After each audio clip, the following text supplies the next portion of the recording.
everybody, Hummingbird027 here. How are you lovely people today? Thank you for stopping by to watch as I try and log on to my computer here. I just got back from shopping and doing in-town things because I am very far away where I live from any kind of civilization. I don't know if you can see my amaryllis here. He is just jamming, or she is, whichever it is. So anyway, I hung a bunch of flyers out there so I can get a job here eventually. And so in other news, before we get into the news, my book is on Amazon. I uploaded it to Kindle and almost nearly pulled all my hair out after 9 hours of trying to figure all that out. A big shout out, thank you, Lion of Lambs Ministry. You really encouraged me to go do that, and I was reluctant to do it because it was a lot of work, but God's Spirit just plowed me right ahead and I got through it. And then the paperback wasn't so bad. I spent about 5 or 6 hours on that trying to perfect it and get it going. And it all is up on Amazon. So now once I get those links, I will put those in the description box below. And then hopefully you guys will enjoy it. I mean, if you know somebody who might like that for a birthday present or whatever, you know, it's there, and it's there to be a testimony for the supernatural, for the Lord, for what goes on. And my personal life is in there. So it was kind of scary to make all that, and but I put myself out there because I love the Lord so much. So he deserves every bit of our efforts. So hopefully you'll go check it out and see if you like it. And if you want to look it up on Amazon before I get the links up, it's called You Belong to Me. And subtitle is Testimony of a Love Built for Eternity. And it is under the name Christine Hayes. And it is my pen name, of course. So enjoy it. I hope you enjoy it because took 2 or 3 years to write it, and so with this little bit of time that I got off since my patient passed away, I had time to plow through it and get it out there. So that was a real victory for me. So hopefully you enjoy it. So most of you probably know by now that the truck convoy going on in Canada is really taking off. And it's actually sparked a fire across the nations of the earth. And so Australia, and I think it's Germany, I think there's one going on in France. It's getting good, folks. But here's an update. So at least 100 truckers are blocking the Canadian border between Alberta and Montana for a 3rd day in a row in protests against the mandates, and Canadian officials are beginning to freak out as Trudeau, the coward, goes hiding. Weirdo. Anyway, so on Sunday, Jason Kenney called for an end to the blockade, saying in a statement, Canadians have a democratic right to engage in lawful protests. I urge those involved in this truck convoy protest to do so as safely as possible and not to create road hazards that could lead to accidents or unsafe conditions for other drivers. Totally agree. But it looks like the Canadian officials are about to start taking action. Kenny also said now, if participants in this convoy cross the line and break the law, I expect police to take the appropriate action. And so this is going to be a quick news story, folks, so hang in there. We're going to go through some titles pretty quickly.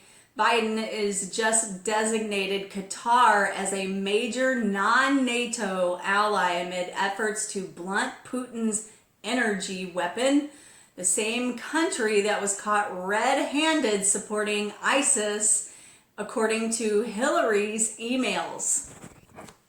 Another Arctic blast has put Texas's power grid at risk.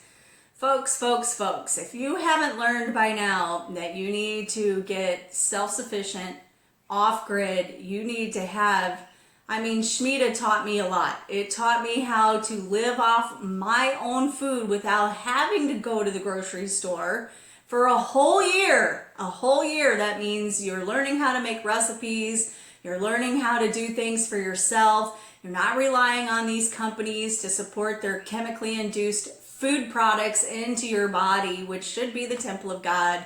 And so I'm just saying, at this point, you should be stocking up big time and make sure that you have enough, especially with these convoys going on. The supply chain is it's going to tank, folks. So with these Arctic blasts now, because of the grand solar minimum, for some reason, and I don't understand the science, here in Alaska, it's been raining and it rained so much a few weeks ago that everything turned to ice. Like, it was just a skating rink out there, and it was super scary to be out there. And obviously I don't have studded tires this year, so they were on the agenda but didn't quite get there. Anyway, the weather has been abnormally warm here, but not so for the lower 48, especially throughout the Midwest, down into Texas, and along the eastern seaboard. It has just been phenomenally cold. And folks, it's time to start taking action. It's time to start taking your lives very seriously, because there's no one coming to save you, okay? There is no one coming to save you, unless it's your deeply loved ones and, you know, people that you care about, friends and family. No one's coming to save you otherwise, folks. You need to get prepared and do it now. So in some other political news, Nancy Pelosi's son just became the 6th FBI investigation. The infamous property at San Francisco, unceremoniously referred to as the Pit by locals, embodied the squalid corruption so many assigned to the Pelosi family. So again, scandal after scandal coming out there. Folks, I was thinking the other morning, it's when I made that last video and I was talking about Ukraine and Russia and how it just seems like they're trying to stoke fires against Russia. And I'm no fan of Russia, okay? Not against the people, but, you know, it's just a long-held hatred, I guess you'd say, between communism and freedom-loving people. Even though Russians do have freedom and they have, you know, the ability to walk around and do what they want there for the most part. Anyway, it just seems very sneaky and very suspicious that the Biden regime keeps poking the bear. Why is he doing this? Why are we keeping flames burning towards Russia when they're not doing anything to our knowledge about it, and the regime in America is not forthcoming over such information? So today, the U.S., in a rare UN Security Council debate on Monday, argued that they were not whipping up tensions against Russia and the European Union, basically NATO.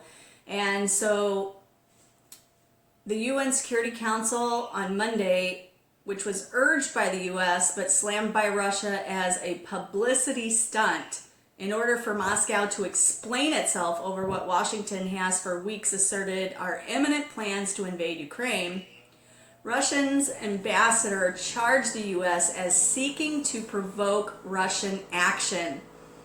They themselves are whipping up tensions and rhetoric and are provoking escalation, said Ambassador Nebezia.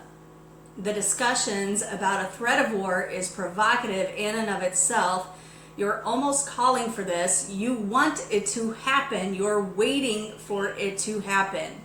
So these words really rang true to me, because while I was thinking in the morning, while I was thinking about all these things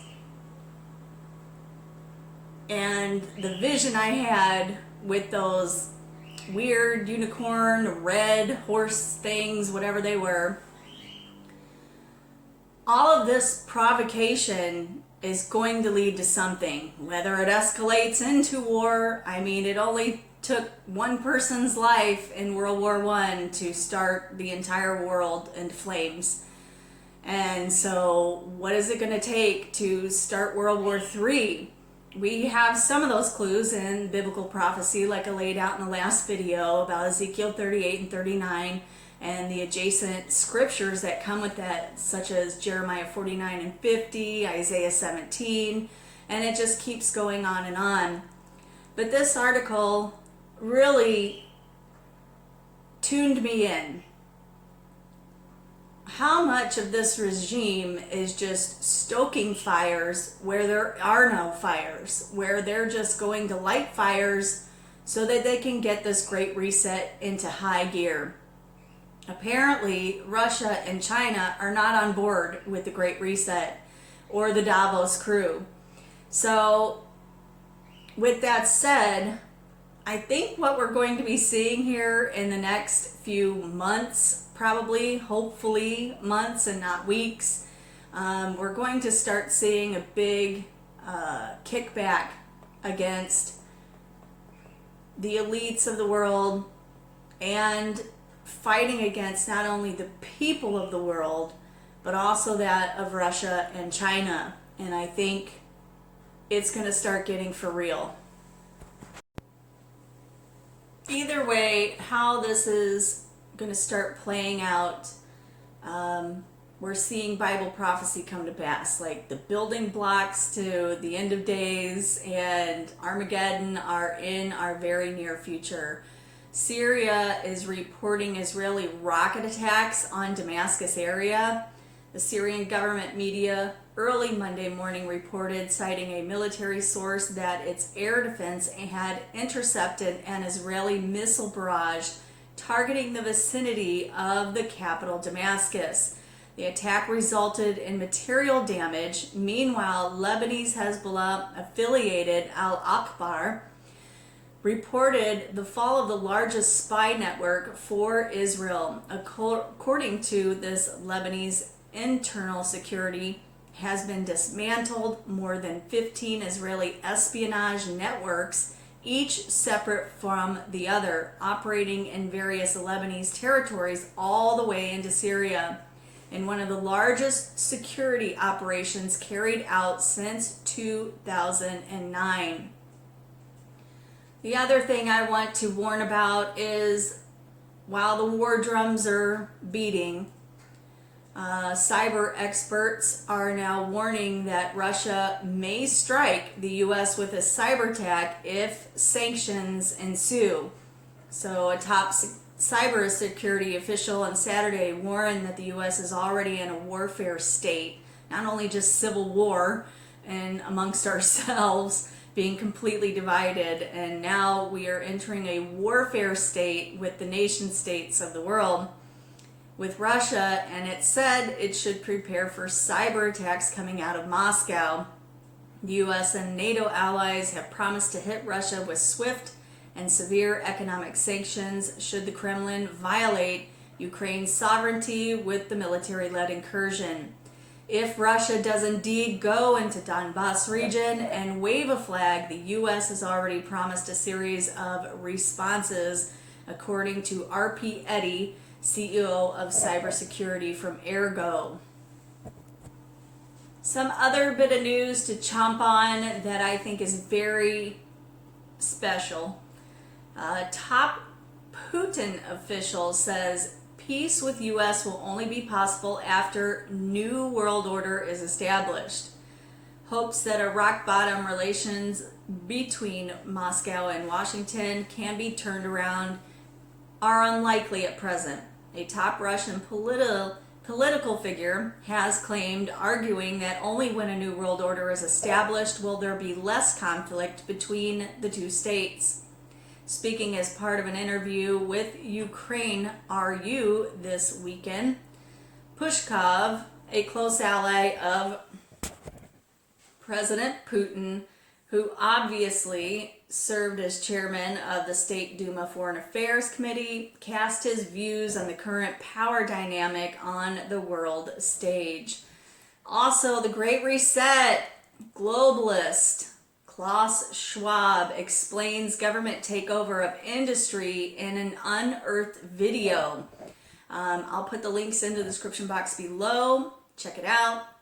The Fourth Industrial Revolution and Great Reset architect Klaus Schwab discussed the World Economic Forum's ongoing private sector takeover, calling for a universal basic income, promoted transhumanism, and celebrated his young global leaders, infiltrating government cabinets in an unearthed video from September 20th of 2017.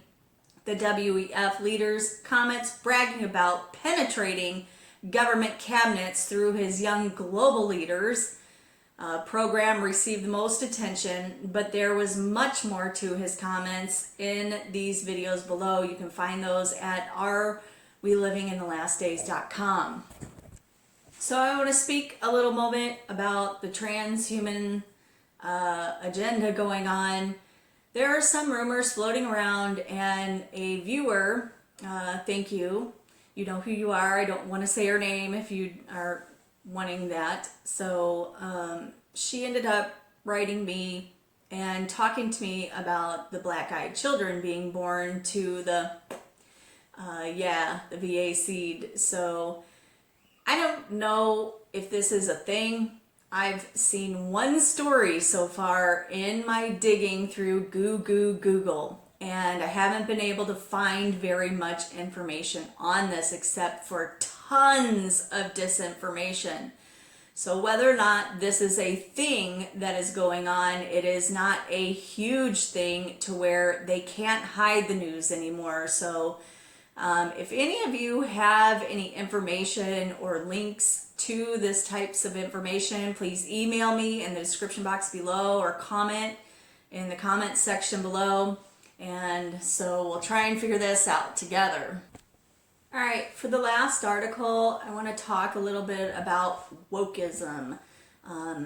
This is part of the propaganda to the cruel destruction of society, to make a way for this Green New Deal, the Build Back Better, the ESG scores, and the whole 9 yards. This scorched earth practice of wokeism is not the end in itself, but the means of an end to the global elite's Great Reset, the Build Back Better, aka technocracy. This is going to be a new form of societal economic structure that is going to basically take everybody in it, swallow it whole into the whole socialistic part, control everybody through the communistic part, and then once you get to the technocracy part, now they're going to force you to change from being a human being to being whatever else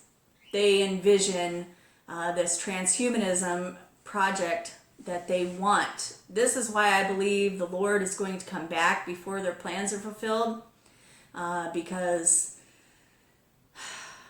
this is the Tower of Babel all over again, but it's much more serious now. Capitalism and the free market, they have to be destroyed in order for this technocracy to take total control. So burning down the existing order is in the interim goal, and we are witnessing a lot of this right now. Thank God people are starting to fight back.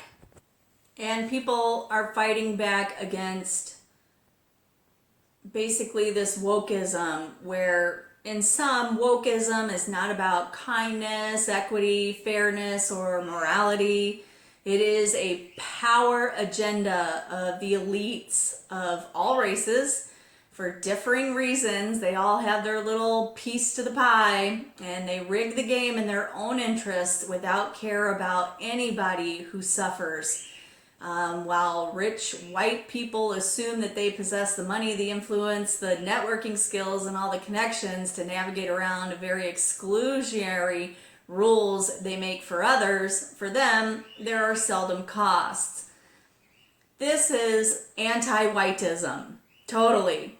And this is a thing now too. So to fight back against the racism and the whole, let's exterminate all the white people. So I'm going to start stating anti-whiteism. That's what you all are into. You want to exterminate a race of species, a race of people. And that is satanic, period. Okay?